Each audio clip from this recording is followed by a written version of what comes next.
¿cuál es la diferencia entre una persona que lee y una que no lee? La persona que lees, te diría casi seguro, mucho más libre. Entonces, y cuando eres más libre, pasas por el mundo con mayor consciencia. O sea, despliegas más nuestra condición de Homo sapiens, de ser humano que sabe, que piensa.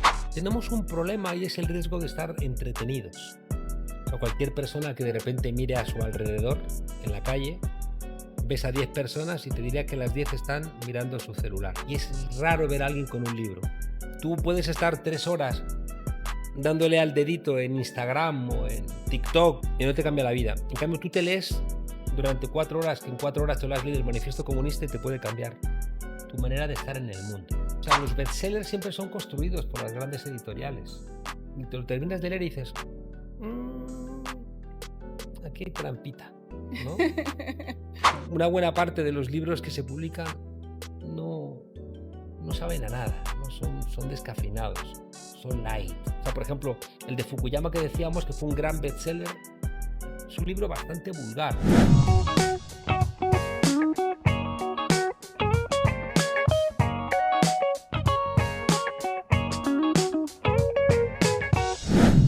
Hola, ¿cómo están todos y todas? Bienvenidos a un nuevo episodio del podcast de la Librería del Sur entre libros. Hoy tenemos a un invitado súper especial que nos ha costado tenerlo, pero bueno, se ha logrado. Y es Juan Carlos Monedero, amigo de Venezuela, especialista en ciencias políticas y que en la Filben 2024, que hace poco se celebró en la Galería de Arte Nacional de Venezuela, presentó este libro, Política para Indiferentes, publicado por el Fondo de Cultura Económica y que causó una gran receptividad por parte del público lector venezolano. Y hoy vamos a hablar de este libro y de otras cosas con Juan Carlos Monedero. Bienvenido. ¿Cómo estás? Un placer estar con vosotros, finalmente. Sí, un placer para nosotras también. Queríamos tenerte desde hace rato y sabemos que has cumplido una agenda bastante ocupada, como siempre, que vienes a Venezuela. Intensa, pero teníamos el compromiso y creo que además el proyecto de las librerías del sur es muy importante. Así Es es. decir, que aquí se logró con el comandante Chávez alfabetizar al país y después hay muchísimos esfuerzos para continuar. La Feria del Libro, las editoriales que hacen libros a precios accesibles. Este libro aquí está a 1/3 del precio Así es, así del es. que está en México o en Por eso es que España. muchos han aprovechado, incluso recientemente que tuvimos el Congreso Antifascista, que vinieron muchos amigos de Venezuela de otros países, aprovecharon de comprar tu libro porque en sus Estaba más países barato. está más costoso este libro. Así es, así es. Bien, Y luego dicen, la inflación en Venezuela así no es. aguanta. Y de todos los países vienen a comprar el libro aquí que está más barato. Aquí precisamente en las librerías del sur está aquí disponible para todos los que lo quieran adquirir. Política para indiferentes. Vamos a comenzar por este título con el que has identificado esta obra que nos comentabas en un conversatorio que tuvimos precisamente aquí en esta librería, que te llevó 20 años de tu trabajo, de tus estudios, poder compartir esta obra. ¿Quiénes son estos indiferentes a los que tú dedicas este libro?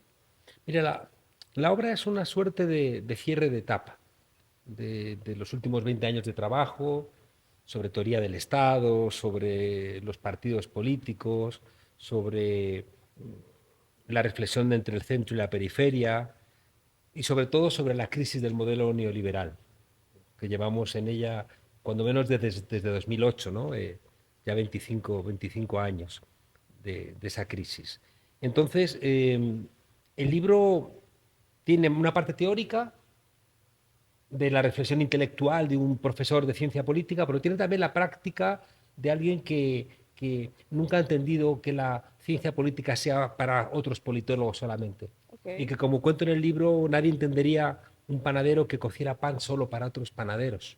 Y por tanto, yo no entiendo una ciencia política que solamente escribe para otros politólogos y que al final es absolutamente indiferente a la vida práctica, ¿no? ¿Dónde están los politólogos opinando sobre lo que le pasa a la democracia en el mundo, por ejemplo? Pues no están, porque están escribiendo solamente para otros compañeros en debates academicistas huecos y que no responden a las necesidades sociales.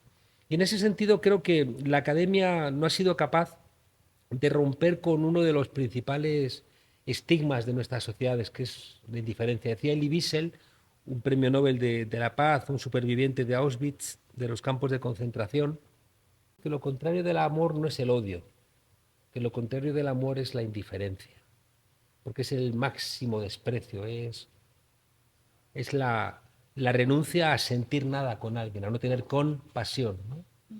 Entonces, yo creo que el modelo neoliberal, este modelo que la gente ha vivido porque lo ha sentido en sus carnes, la apertura de En la vida fronteras, ¿no? Que cotidiana, se sí. cargó nuestras industrias, la privatización de todos los bienes públicos, de la educación, de la salud, del transporte, del ocio, la desregulación del mundo laboral que entregó a la clase obrera a las fauces de las grandes empresas, el vaciamiento fiscal del Estado, donde empezó a funcionar la idea de que pagar impuestos era poco menos que dejarte robar, ¿no? Y claro, si el Estado no recauda impuestos, pues ¿con qué paga una salud pública, una educación pública? No existe.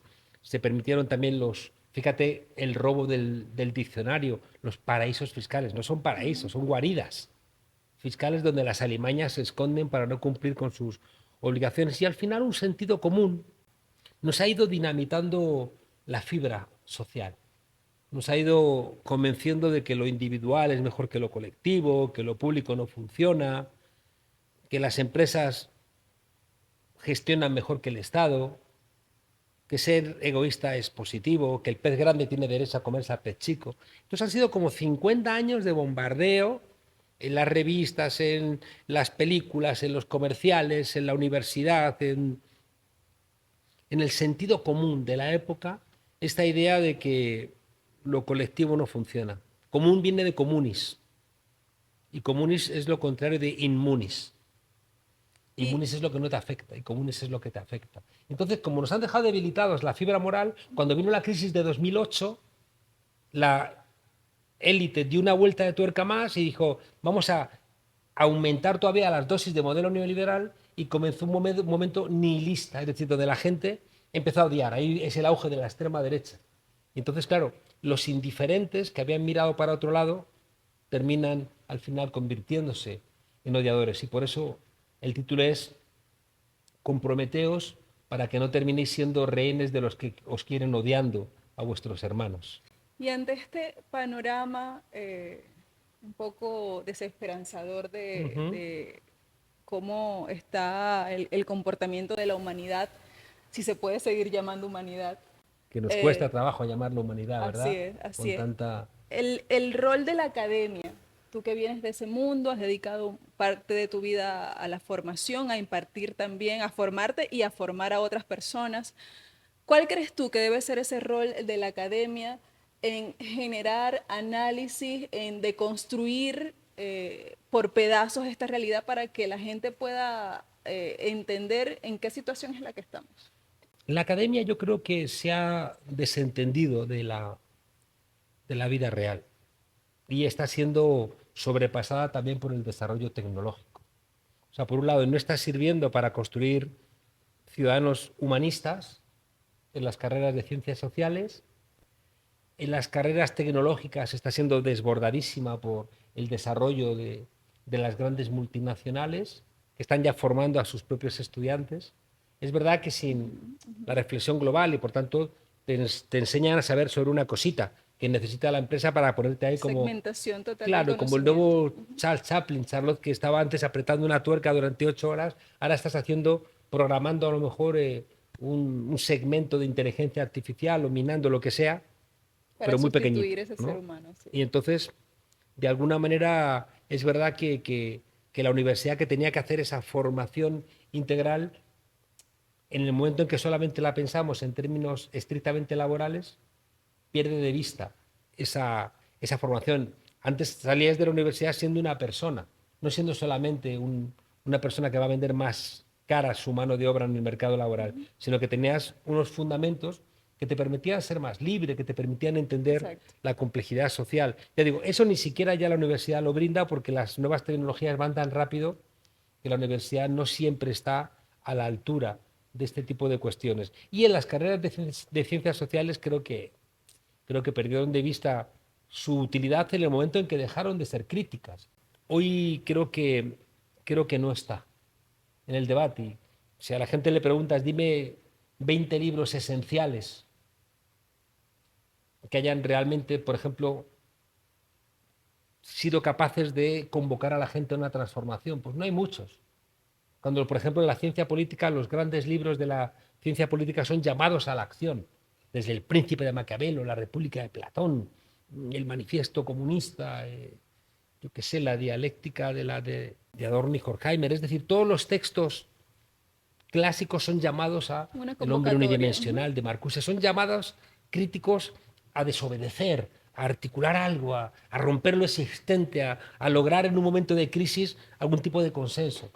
Y esos libros, yo he intentado modestamente hacer uno en esa dirección, pero por lo general los libros, ya digo, son libros que la gente publica para ascender en la carrera universitaria, pero nada más. Y con respecto a parte del libro también lo reflejas y tú también en tus conversaciones has hablado de la importancia del lenguaje como elemento que construye realidades. Claro. Ahora ahí hay toda una discusión, ¿no? Hay una exageración de Wittgenstein, el filósofo alemán, que decía que la cárcel del lenguaje es la cárcel de nuestro pensamiento. Es decir, que es verdad que como pensamos con palabras, todas las palabras que no tengamos nos impiden el pensamiento. Y eso es cierto. No es toda la verdad, ¿no? Es decir, que podemos pensar un poquito más allá, ¿no? Del lenguaje, pero es evidente que una persona con un escaso vocabulario o sin determinadas palabras tiene muchas más dificultades para poder entender lo que le ocurre. Si tú tienes las palabras de la explotación, tienes las palabras de que te están robando la plusvalía, si tú tienes la palabra plusvalía en la cabeza, sabes que el patrón te paga menos de lo que tú produces y esa reflexión de esa palabra te permite tener un malestar que te permite exigir mejoras salariales, mejores condiciones de trabajo. Si tú no tienes la palabra plusvalía en la cabeza, es mucho más complicado que tú reclames nada. Comprenderlo, Te sí. puedes sentir mal, te puedes sentir enfadado, te puedes Inconforme. sentir frustrado, pero no puedes procesar eso, ¿no? Decía Wendy Brown que hizo muy amable una recomendación del libro, que el que tiene frustración de clase, pero no tiene rencor de clase, termina en el fascismo. Es decir, si tú tienes rabia por tu situación, pero no sabes entender por qué, vas a odiar a las mujeres, vas a odiar a los inmigrantes, vas a odiar a los izquierdistas, vas a odiar a los sindicatos, vas a odiar a quien te digan que tienes que odiar, que seguramente va a ser alguien débil. Pero si tú tienes una rabia de clase y tienes también una identificación de por qué tienes esa situación, lo puedes canalizar en un sindicato, en un partido de izquierdas, en un gobierno que luche contra la explotación. Ahora, ante ese propósito en la utilización de las palabras, dependiendo cuál sea la intencionalidad, la importancia de la lectura, del encuentro permanente con la palabra, del encuentro permanente con los puntos de vista. ¿Cómo ves tú? ¿Se podría entender esa realidad que vivimos? ¿Cómo traducirla? ¿Cómo poder desgranarla si no tenemos la herramienta de la lectura a la mano? Ahora, tenemos un problema y es el riesgo de estar entretenidos. O sea, cualquier persona que de repente mire a su alrededor en la calle, ves a 10 personas y te diría que las 10 están mirando su celular. Correcto, Y es raro ver a alguien con un libro. así es. Hay sitios donde no. Gente donde sigue con su libro y es verdad que algunos van con el celular leyendo También. un libro, ¿no? Pero por lo general lo que estamos es eso que hemos tenido que recurrir a una palabra inglesa, el El scroll, ¿no? scroll. Estar haciendo así. Tú puedes estar 3 horas dándole al dedito en Instagram o en TikTok o en cualquier, o en Twitter, en X, y no te cambia la vida. En cambio, tú te lees durante 4 horas, que en 4 horas te lo has leído el Manifiesto Comunista y te puede cambiar tu manera de estar en el mundo. Porque los libros también son llamados a la acción, mientras que el entretenimiento es un llamado a la A la inacción. pasividad. Entonces, claro, si uno mira las 7 horas y media en algunos países de media diaria de consulta del celular, ayer leía un dato, me pareció tan exagerado que eran 2.000 contactos con 2.000 consultas, ¿no? Al celular al día. Lo tocas, lo haces algo Ujú, con él, ujú. ¿no?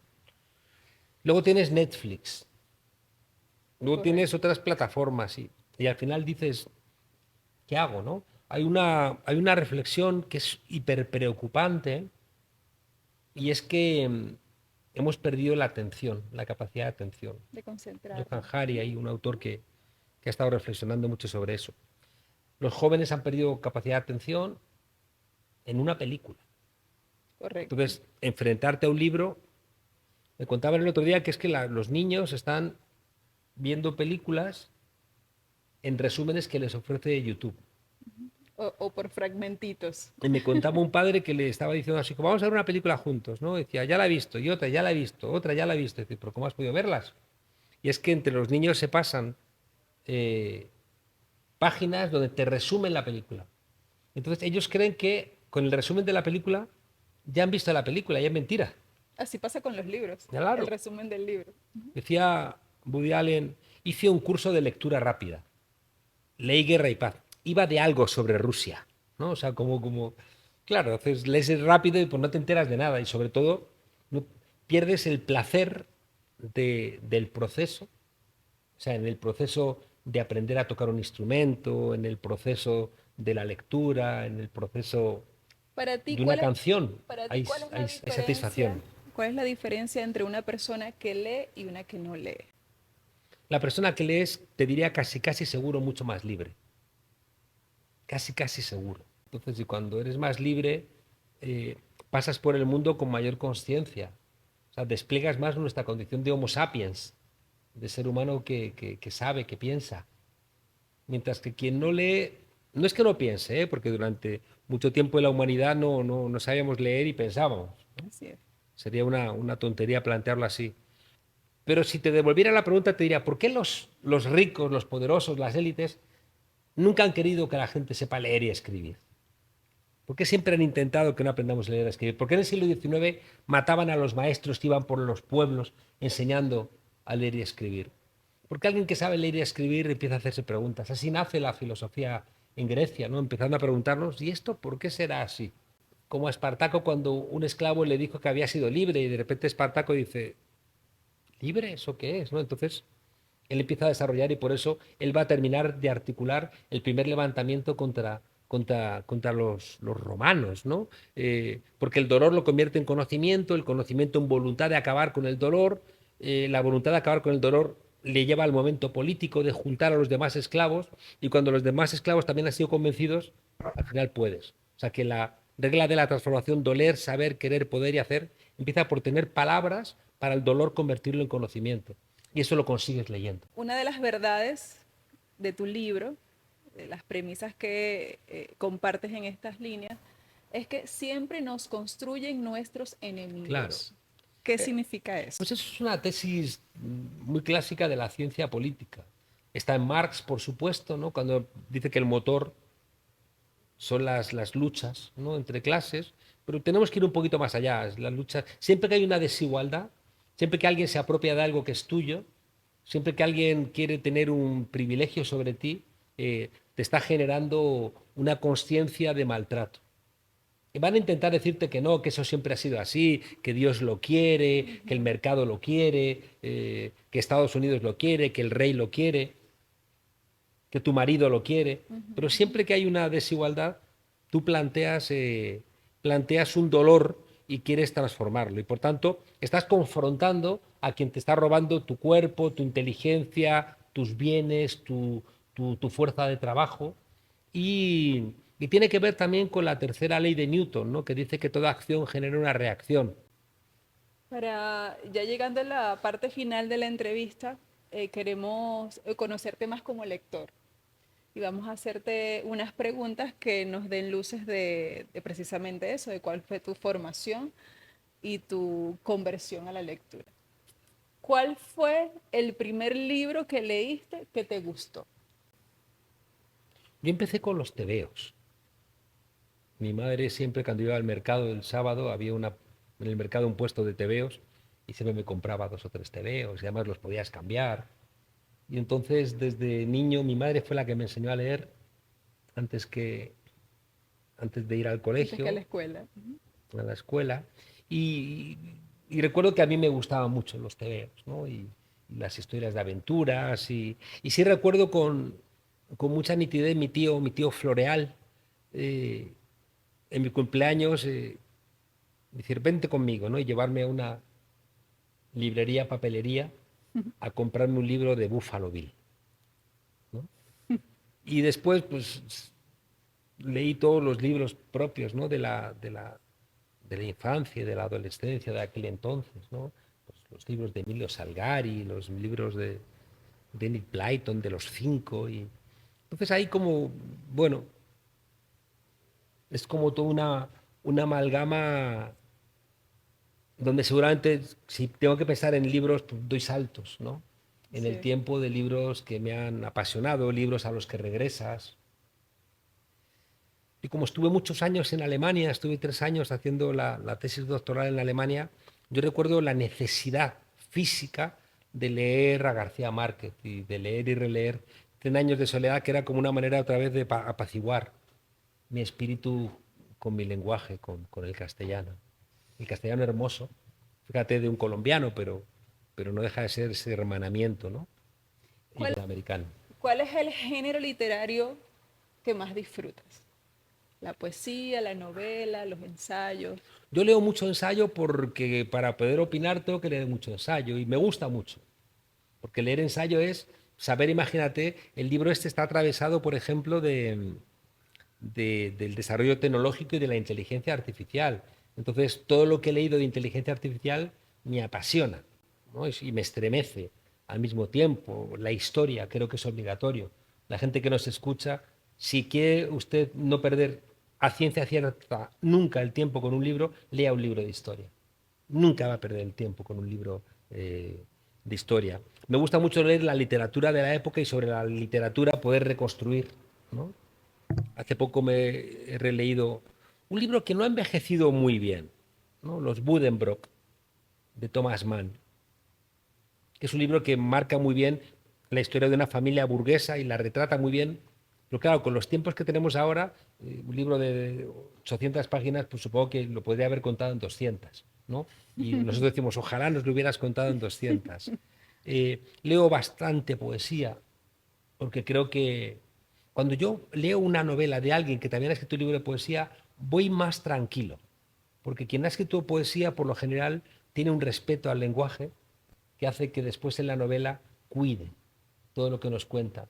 Este libro, por ejemplo, he procurado que esté muy bien escrito, de manera que además de las ideas haya un disfrute en la cadencia, en la música, en las palabras, en las metáforas, en el acompañamiento del lenguaje que no solamente es lo que quieres trasladar, sino también el cómo, porque creo que cuando alguien se enfrenta a un libro hay que darle las gracias al lector y hay que acariciarle. Y creo que escribir bien un libro es una manera de acariciar a los lectores. Dime, ya que hablaste de la poesía, un poeta o una poeta que te guste. Uf, es que son preguntas muy difíciles porque o sea, me apasiona Neruda, me apasiona, eh, por supuesto, Lorca, me apasiona Machado, me apasiona Miguel Hernández, me apasiona León Felipe, me apasiona Cernuda, Vallejo, Huidobro. Es que no se acaban, ¿no? En estos clásicos aclamados que tanta gente busca y que tanta gente recomienda, ¿cuál a ti luego de tú leerlo, dijiste, a mí no me gustó? Un Este libro. libro que tanto halagan, a mí no me gustó. Sí, me pasa mucho con los... O sea, los bestsellers siempre son construidos por las grandes editoriales. Y te lo terminas de leer y dices, "Mm, aquí hay trampita, ¿no?" O sea, hay libros muy eficaces, por ejemplo, los de Yuval Harari, son libros muy eficaces, pero tienen trampa, porque no son nunca llamados a la acción, sino que al revés, ¿no? Son llamados a la inacción. Tú te lees la doctrina del shock de Naomi Klein y te genera un shock en tu Te propio mueve. cuerpo, ¿no? Y te mueve. En cambio, una buena parte de los libros que se publican no, no saben a nada, ¿no? Son descafeinados, son light. Y los tienes que leer porque forma parte del debate, pero son muy tramposos. O sea, por ejemplo, el de Fukuyama que decíamos que fue un gran bestseller, es un libro bastante vulgar y que es un libro que tiene una tesis ideológica. Oiga, dejen ya de pelear. Por eso es un libro importante, porque era un mandato, pero como libro es un libro sin, sin una gran sustancia. Eso les ocurre mucho a estos supuestos grandes autores, o los lees y dices, no son, no tienen tanto fondo, no tienen tanta enjundia, pero los construyen. Anthony Giddens tiene libros maravillosos y tiene libros hipervulgares, ¿no? Entonces, en cambio, fue como construido como el gran filósofo. Hoy es muy difícil que un pensador de izquierdas, un pensador crítico, sea construido como un gran pensador. No, no porque el establishment no quiere libros que agiten. Yo creo que va por ahí. O sea, lo que marca una gran diferencia en el pensamiento es si transforma el mundo o solamente lo interpreta. Recomiéndanos un libro finalmente, un libro de esos que tú crees que nadie debería dejar de leer, un libro como Es ese. muy complicado. Yo recomiendo mucho dos libros que son pequeñitos, pero que son muy profundos y que cualquiera puede hincarles el diente sin sentirse decepcionado, ¿no? Que es una cosa que yo intenté cuando escribí antes que mi bestseller, ¿no? El curso urgente de política para gente decente, ¿no? Que es un libro que escribí para que cualquiera pudiera leerlo.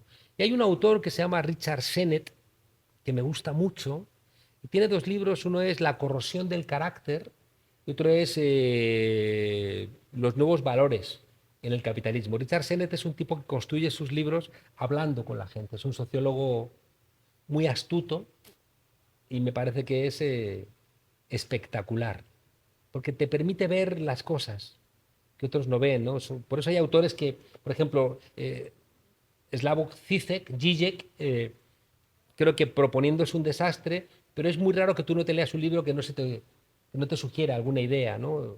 Estuve el otro día en Colombia dando una charla y empezaba con una idea que leí en un libro suyo que es terrible, y es que cuando el cerco de Sarajevo, en los 90, había safaris para matar gente. Es decir, ricos europeos se iban de safari con los francotiradores en el cerco de Sarajevo y pagaban por matar gente. Y si matabas a un niño, pagabas más. O sea, la mercantilización de la vida, ¿no? Entonces, qué horror, ¿no? Entonces, Zizek es uno de esos autores donde sus libros nunca te interesan todo, a veces son contradictorios, pero también es un autor que procuro siempre leer porque siempre te sugiere alguna cosa, siempre te estremece, te agita, ¿no? Te mueve los hombros. Bueno, muchas gracias, A Juan Carlos. vosotros. Y nosotros vamos a recomendar Política para Indiferentes, este libro que lo pueden conseguir en Venezuela, en las librerías del sur, que fue presentado en la Filben 2024. Y recomendamos su lectura, es tomando el término que utilizo, es un libro nada light. A mí me gustaría leeros una cosa antes de marcharnos. Por No sé favor, si tenemos ocasión, sí, sí, adelante. porque quiero leeros una cosa, porque una de los aspectos que intento rescatar en el libro es que es una de las obligaciones de los politólogos es ayudar a ver lo que no se ve. Y entonces el pensamiento occidental, el pensamiento moderno, el pensamiento nuestro, de nuestros países, de América Latina, de Europa, es un pensamiento que es colonial, igual que es machista, igual que es productivista. Y eso está en nuestro disco duro y no nos damos cuenta. Entonces hay un pastor protestante, bueno, había un pastor protestante, Martin Niemöller, que inicialmente estuvo con Hitler, luego se dio cuenta de su barbaridad y lo confrontó y terminó en un campo de concentración.